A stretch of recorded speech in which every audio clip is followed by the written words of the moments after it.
so great to meet you both. I grew up on Indiana Jones, so just sitting here is like emotional and legendary for me.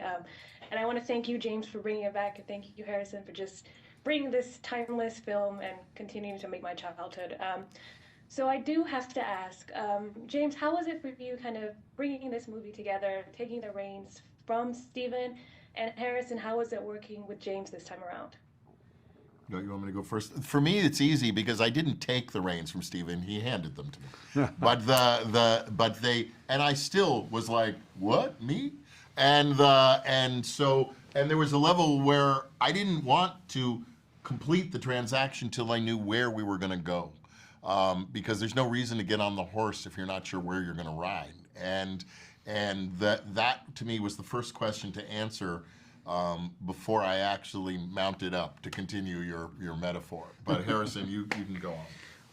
Well, what Jim's talking about is finding the story, finding the right context to meet Indiana Jones again, something that's going to be the same but different. I mean, we want all the same kinds of pleasures that the earlier four films delivered, the thrills and spills and chills that only movies can provide as an entertainment, but also as an emotional engagement.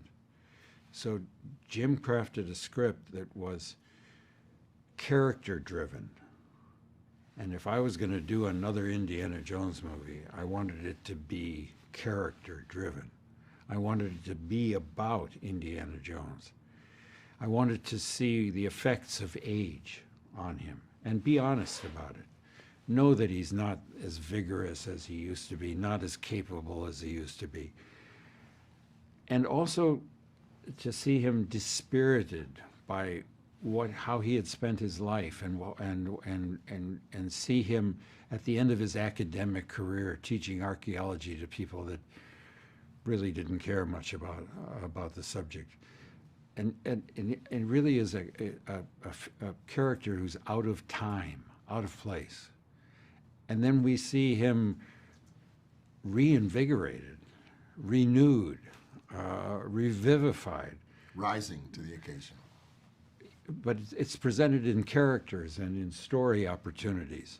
And I think we had a brilliant script. And for me, it was such a joy to be able to come back and to offer that, be part of bringing that to the audience. All the Indiana Jones movies, if you think about it, have been character-based. They're all exploring.